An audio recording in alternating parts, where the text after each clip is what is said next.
Assalamualaikum warahmatullahi wabarakatuh. Kita berjumpa kembali untuk melanjutkan pembahasan materi kita tentang bab 3 menyeleksi record. Kalau di pertemuan sebelumnya yang kita bahas adalah bagaimana menampilkan record yang ada di dalam tabel, keseluruhan record. Nah, saat ini kita akan masuk kepada pembahasan tentang bagaimana menyeleksi record, sehingga record yang muncul hanya yang sesuai dengan kondisi atau persyaratan yang kita tetapkan. Nah, perintahnya sama seperti kemarin, ada pernyataan select kemudian diikuti dengan from. Nah, sekarang penambahannya ada perintah where. Setelah where diikuti dengan kondisi. Nah, secara umum yang kita sebut dengan kondisi ini adalah persyaratan yang nantinya akan menjadi penentu record mana yang akan tampil.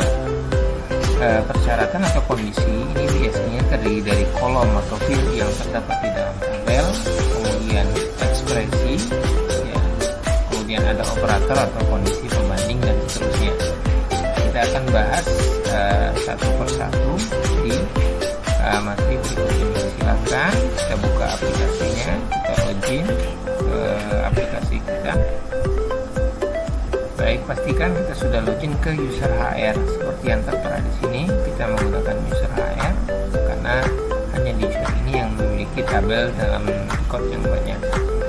Baik, pertama yang kita akan bahas adalah bagaimana menampilkan record berdasarkan berbagai jenis operator yang dimiliki.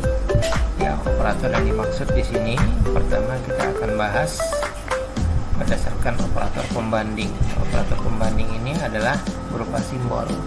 Simbol seperti simbol sama dengan, lebih besar, sama dengan, dan seterusnya. Nah, simbol ini nanti akan membandingkan antara nilai yang kita letakkan di sebelah kanan simbol dengan kolom dan ekspresi yang ada di sebelah kiri simbol.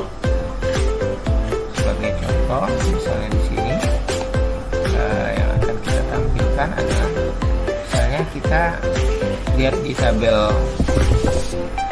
yang ada saat ini. Saya gunakan tabel OBS.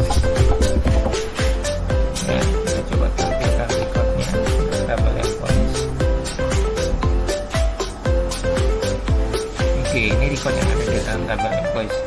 Misalnya kita tidak mau menampilkan semuanya, hanya record tertentu saja. Kalau kita perhatikan dari output yang ada di sini, misalnya saya cuma mau menampilkan orang, ya, yang bagian yang pertama ini dengan nomor induk atau employee ID 100, misalnya seperti itu. Ya, maka perintahnya select, perintah semua kolom from tabelnya employee, where kondisinya. Kondisi itu terdiri dari kolom. Misalnya patokan kita adalah kolom employee ID. Misalnya patokannya.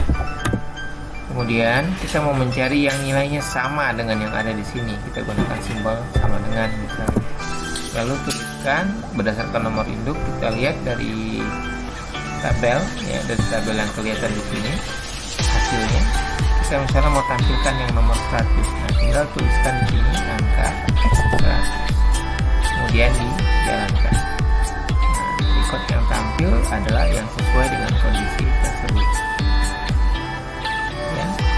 Misalnya kita mau lihat lagi record yang lain, misalnya yang employee ID-nya bukan 100, ya, misalnya lebih kecil dari, misalnya yang ditampilkan lebih kecil dari 110 misalnya, ya, kita buat seperti ini sehingga yang tampil nanti adalah yang employee ID-nya, ya, yang kolom pertamanya itu bernilai dari 100 sampai dengan 109, jadi lebih kecil dari 110.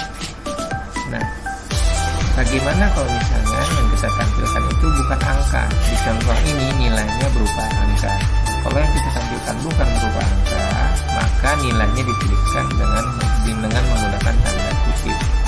Misalnya kita gunakan berdasarkan nama, ya, last name sama dengan, kita lihat di sini nama.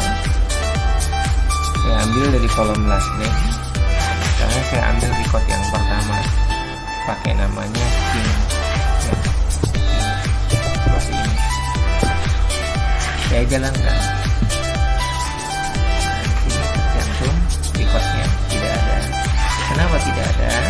Karena untuk semua nilai yang kita tuliskan menggunakan tanda kutip 1 seperti ini, maka penulisannya harus sama persis. Harus sama persis penulisannya. Jadi di dalam tabel tadi kita perhatikan pada script yang sebelumnya, ya kita lihat.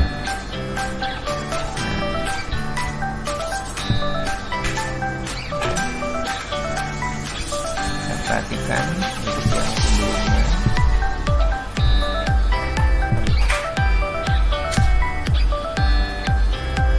Nah, nama tim itu dituliskan hanya huruf awalnya yang huruf besar, selebihnya huruf kecil, sehingga yang harus diperhatikan untuk kolom-kolom ya, yang datanya atau yang nilainya bukan berupa angka, maka penulisannya harus benar-benar sama persis seperti ini.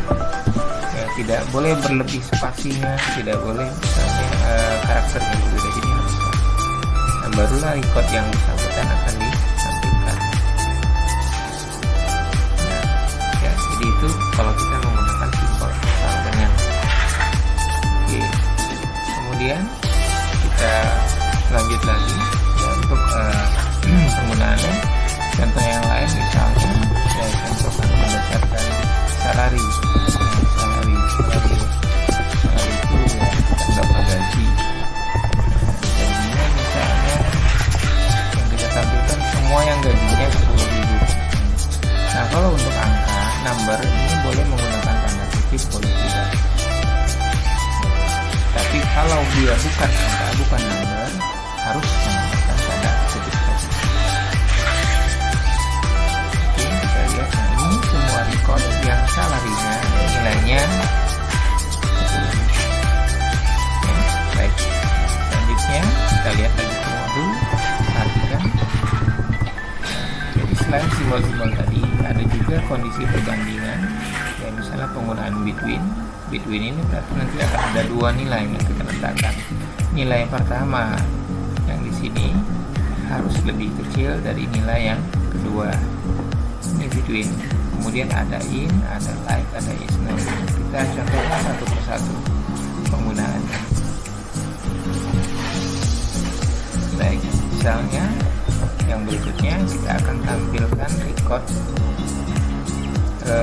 khusus yang gajinya antara 10.000 sampai 20.000. Nah, kita tentukan demikian. Khusus yang gajinya, gaji atau salarinya di kolom salary antara, kita gunakan between.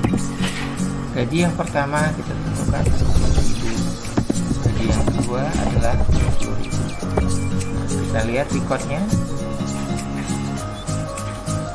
Oke, ini semua yang tampil pada kolom salary itu nilainya dari 10.000 sampai 20.000. Paling kecil 10.000 jika ada, paling besar 20.000 jika ada. Intinya output yang muncul pasti syaratnya sesuai dengan yang kita tetapkan. Boleh nggak untuk angka, untuk selain angka boleh, huruf juga boleh.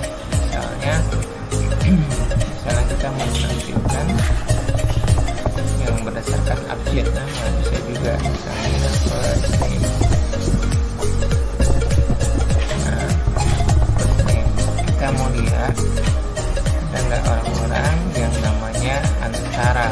Saya lihat di sini misalnya itu ada nama dan perhatikan penulisannya huruf besar kecilnya N. Dari satu lagi misalnya John ya, John. Nah, kita lihat hasilnya. Oke, ini seluruh nama yang muncul dari abjad D sampai ke abjad G. Jadi semua nama pasti ada di antara abjad D dia apa sampai kepada abjad J, sorry. Ya, D, E, F, G dan seterusnya sampai G. Itu kalau dia berupa abjad, berupa huruf. Nah, kemudian ada lagi selain between, yaitu pemakaian in. Ya, pemakaian in. Kita lihat apa bedanya. Kalau between itu nilai yang dihasilkan, dia akan membaca logikanya antara nilai yang pertama dengan nilai yang kedua. Jadi dalam rentang nilai. Berbeda dengan kalau kita menggunakan in. In itu hanya menampilkan sesuai dengan nilai yang ada di dalam perintah tersebut. Ya. Kalau di contoh sekarang seperti between, kita cuma mencantumkan dua ini, nilai pertama, nilai kedua, din dengan join, sehingga semua yang muncul dengan urutan abjad di antara kedua nama ini juga akan ikut tampil. Tapi kalau kita menggunakan perintah in, itu yang ditampilkan hanya yang nilainya sesuai dengan salah satu yang kita tuliskan di dalam tanda. Jadi kalau in itu hanya menggunakan tanda. Nah, yang ini kalau tadi kan keluar semua tuh, ada Diana, ada Ismail, ada Iren, dan ada James. Nah, kalau di sini nanti pada saat kita eksekusi, kita jalankan, yang muncul itu hanya nama Dan dan nama James, tidak ada nama yang lain. Jadi penggunaan in sama dengan kalau kita menggunakan simbol sama dengan atau tanda sama dengan, cuma bedanya pemakaian ini kita bisa menuliskan lebih dari satu nilai. Kita bisa tuliskan beberapa nilai sekaligus di sini. Ya, misalnya tadi saya dan lagi is